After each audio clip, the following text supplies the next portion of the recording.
Hey everybody, welcome. It's Coach MJ here with another episode of TriRight Coaching Live. Here we go. So today I wanted to talk about the top 10 tips for the off season, because many of us are done with our triathlons this year, but then you just kind of don't know what to do with yourself. And, you know, a lot of us fall into the trap where we just don't do anything. And that's not ideally what you need to do. You want to set yourself up for success in 2018. So that's what we're going to talk about tonight. Hey Lisa, hey Jackie, hey Karen. Thank you guys for hopping in. First I wanted to say, you guys, it's been an exhausting day. I can't believe I'm here making this video live tonight, because if you are local to Chicago, you know that my team puts on an annual Century bike ride. It's actually 4 different routes of like 25, 45, 65, and 101. The routes, distances are a little bit different, but it takes a lot of work, you guys. It takes a lot of planning and effort and time. And I was at this, up at like 4:15 this morning getting things ready, and I'm still here for you. Hey Janine, hey Nora, thank you guys for hopping in. So tonight I wanted to talk to you a little bit about tips for the off season. But before I go on, I wanted to mention what I'm raffling off this week is a jump rope, because in the off season I want you to do some different stuff, right? Stuff that you don't do all year, and jumping rope is a great tool to help you with your running. So I'm going to raffle this off. All you have to do to be entered in the raffle is share the video. So please share the video. Okay, so let's get right into it. The first thing you need to do is rest. Rest. Right after your big race of the season, whether it's a sprint try or an Ironman or something in between, a marathon, whatever it is, once you're done, you need to step it back. You need to cut it down. Now, be clear that rest doesn't mean don't do anything. Doesn't mean that. It means to step away from structured training. It means to step away from whatever it is that you've been doing. So if you were training for a marathon, you don't want to run for a little bit. If you're training for Ironman, you definitely don't want to run. You maybe don't want to swim and bike so much either. You maybe want to, do some other stuff, but you need to step it back, not just in intensity, but also volume. Hey, Vicky. Hey, Tim. Tim, good to see you today. Thank you for stopping by. I hope the races were good. Hey, Susie. Hey, Leslie. You guys, thanks for hopping in. Sorry. I had that cold last week, like earlier last week, and you could hear my voice sounding all crazy last week, but it's not gone. I still have this stupid cough. I can't get rid of it. Hey, Lilia, thank you so much for helping today. You have no idea how cool it was to hang out with you today. So the first thing you want to do is to rest. The second thing you want to do is to gain weight. Yep, I said it, gain weight, guys. That doesn't mean, like 50 pounds.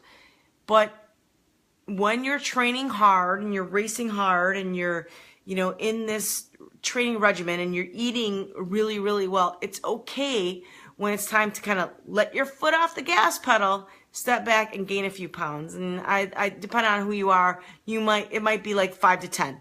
Okay. That's completely normal and completely cool. And, we'll help you. We'll help you in the long run. Hey, Jennifer, Dean, Aaron. Dean, thank you so much for that post. That was awesome. So I got to say, for this bike ride, we've been working on it for a year. A lot of us. And then there's more that join in like on days like today. And it's nice to know that it's appreciated. It's nice to know that someone recognizes the time and effort and coordination and blood, sweat, and tears that goes into planning a ride like that. It's not an easy feat. And every year I think we get a little better, but it's nice to hear somebody acknowledging it. So I really appreciate that post. Thank you. Hey Dawn, thanks for hopping in. Okay. So, the bonus. The bonus this week, you guys, is all about base training. We'll get that down to number 7. It goes into detail on kind of what you need to do, because most people don't understand what base training is. Okay. So number 2 is you want to gain weight, and it's okay. Don't be a freak. It's all right to gain a little bit of weight in the off season. Number 3 is to shake it up, and that's where the jump rope comes in. And if you want to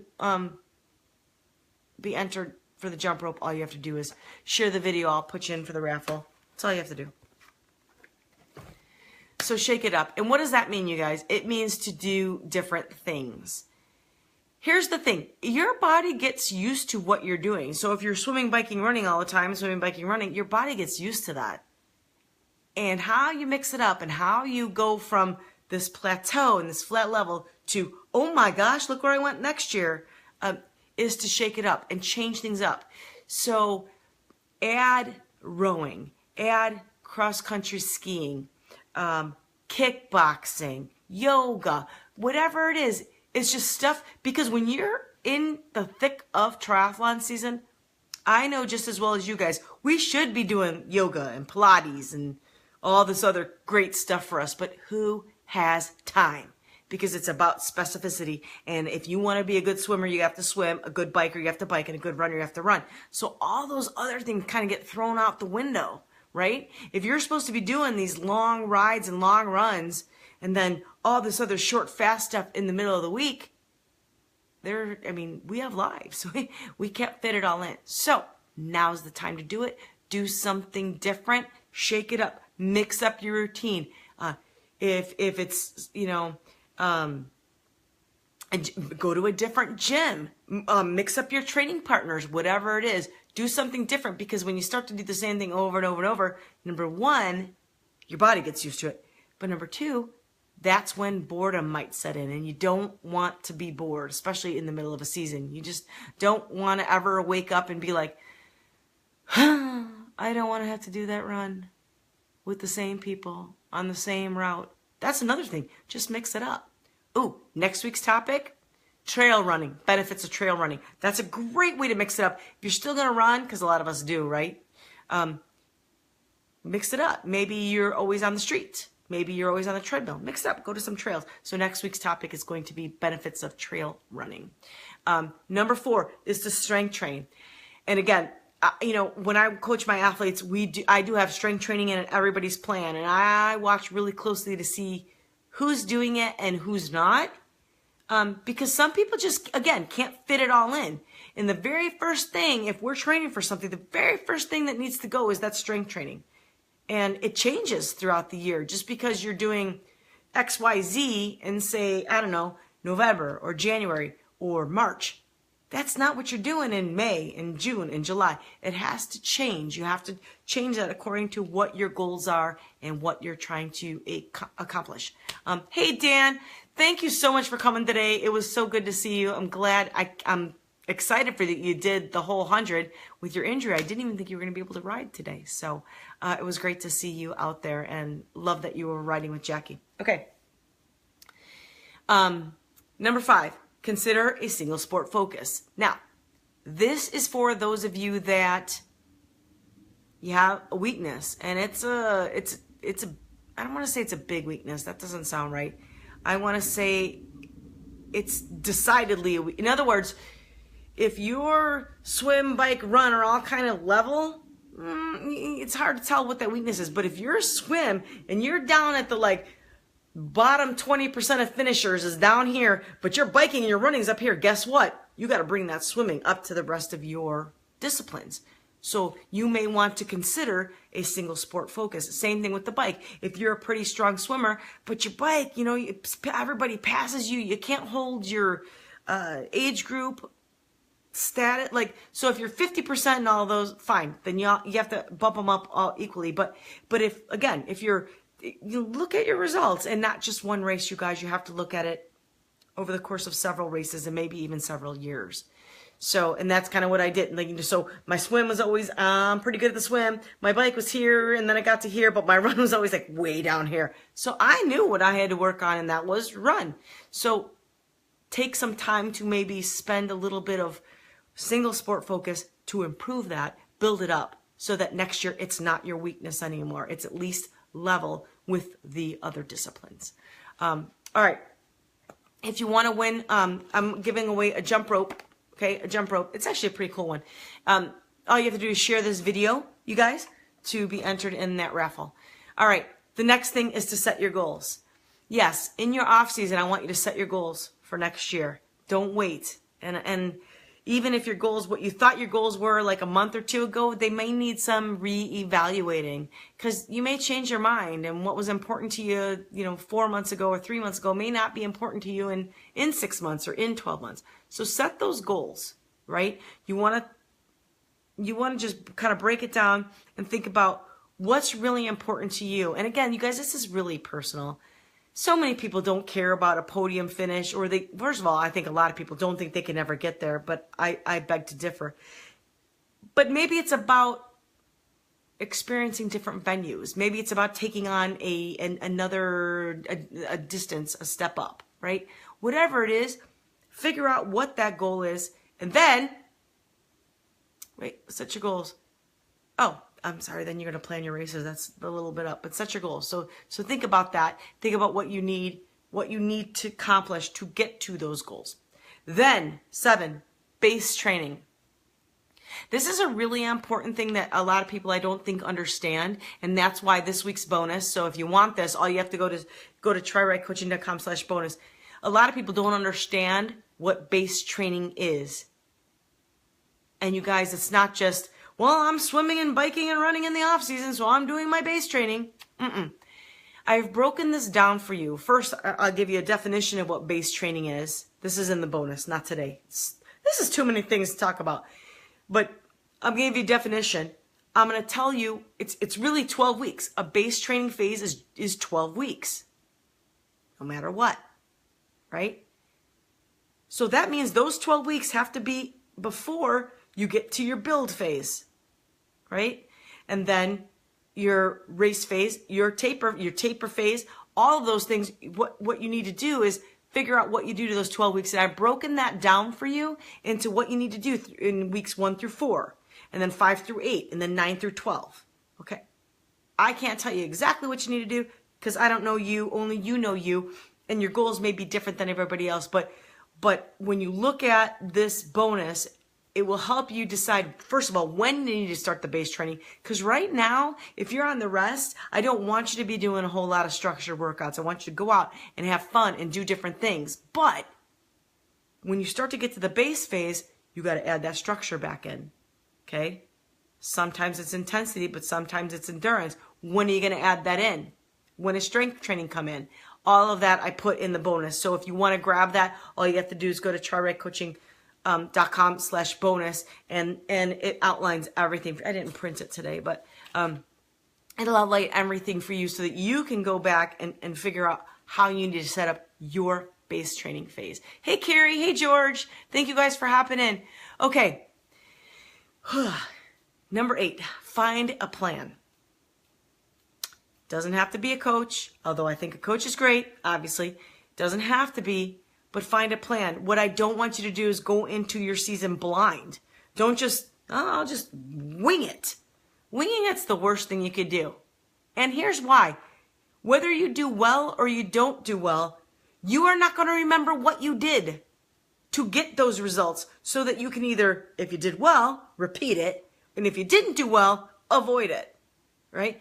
Going like blind is like the last thing you want to do. So either get a book, get an online plan, get a coach, interview a bunch of coaches, make sure you get one that matches with you, but make sure that you find a plan. Please don't go into it blind, because if you do that, then you won't know how, if you're successful, you won't know how to replicate that. So you kind of just wasted a bunch of time, right?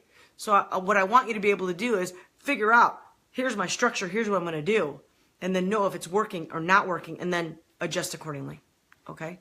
Hey, Robert, thank you again for your help today.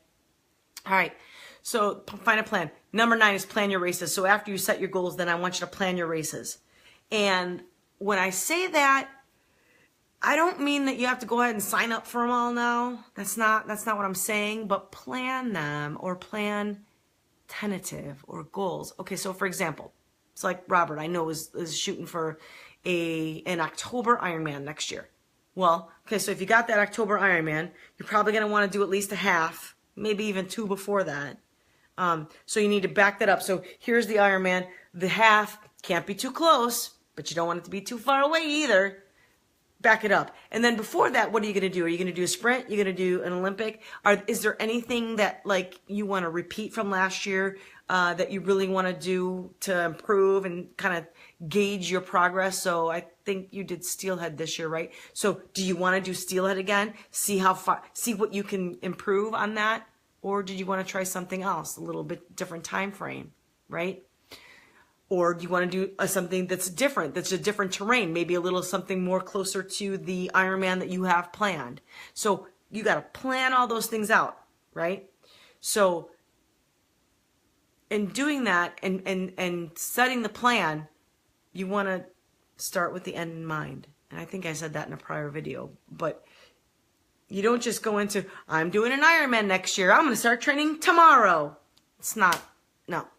What you want to do is pick the date of your Ironman and you work backwards, right? You work backwards and then figure out when that like peak training phase is going to be, when the build phase, when the endurance phase is going to be, when the build phase is going to be, and then you go back to the base phase, right? So it comes all the way back around. But you can't figure out when to start the base phase if you don't know where the end is. Okay? Makes sense? It's like chicken and the egg. You gotta start with the end. All right. Last time, guys, if you want, oh, I forgot to announce last week's winner. Last week, I was raffling off these toe covers by Hube, actually, for off-season training, right? Or was it off-season? Yeah. No, for a late-season Ironman, because if you're doing a late-season Ironman, you're still doing 100-mile rides, and it gets to be like 30 degrees out here. So you want to have something to keep your feet warm. So that is Steve Scott. Steve, just PM me your address. I will mail these out to you. I know you live in Michigan, so just congratulations on that. And if you want to win this week's prize, which is a jump rope, because I want y'all to mix it up and do different stuff, this is going to help you be a better runner if you do it right. You got to do Rocky jump rope, not Jan Brady jump rope, Rocky jump rope, okay? So it's not, it's, okay, but you can get there. Anyway, like my sound effects. Okay, so all you have to do, share the video to be entered in the raffle for that and get that off next week. And here's number 10. And please, hi Christy, please don't hate me. If you want to be a successful athlete next year, triathlete, do not do a marathon in January.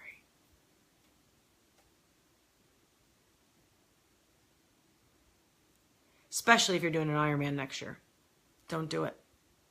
It's the wrong thing to do. It is the wrong thing to do. And first of all, because I've researched it, but second of all, I've done it. I've done it. I did a marathon once in February. Was Super Bowl Sunday. It was kind of cool. Did the marathon, then went to in California, and then went to an outdoor bar to watch the Super Bowl. It was really cool. And then I did another one a few years later. I did it in January. I did that Goofy Challenge. There was no Dopey at the time. I did the Goofy Challenge and then had an Ironman in July. And here's what I'll tell you. It trashes you for your race season. You don't need to do it. You might think that that's going to help you be a better runner or a faster runner, but the truth is it's not. And it doesn't give you enough time to relax and step back and then be able to build up for the season. So, and even if you want to do it for fun, and I know a couple people that are, because they want to do that Dopey Challenge and stuff, and, okay, but it's not going to help you. In fact, it might hurt you.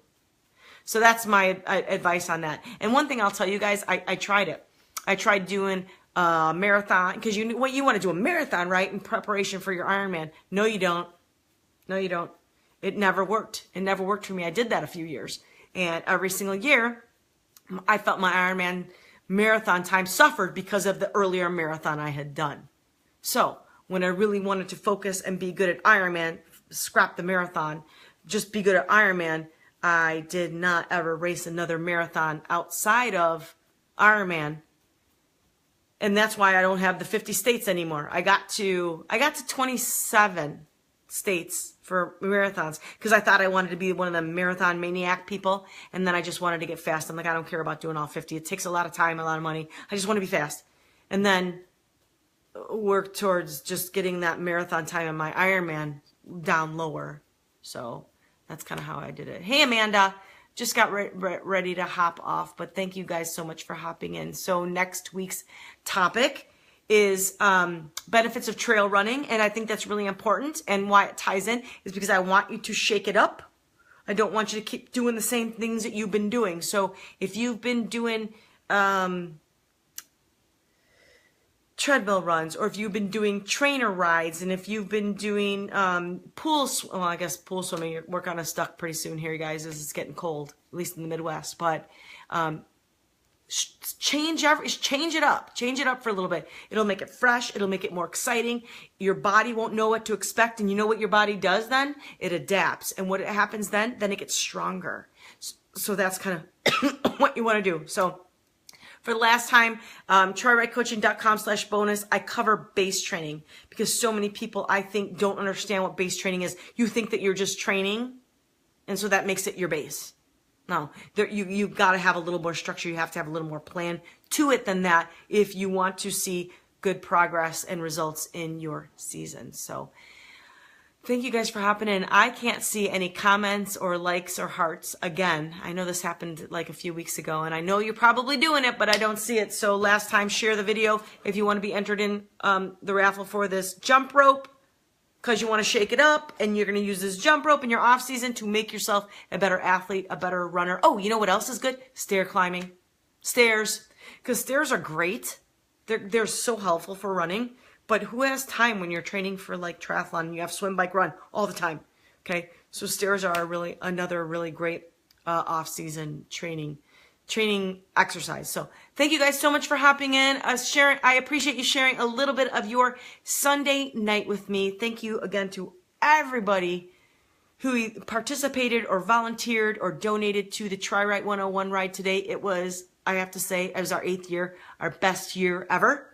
I expect next year will be even better, because that's how I roll. It is always 1 week after Ironman Wisconsin, so I hope to see you guys there. And if you have any questions on any of this stuff I've covered, you guys, please always just PM me. I'll be happy to walk you through it, because I want to help you set yourself up for a great season next year, help you be a better athlete. That's what I do. All right.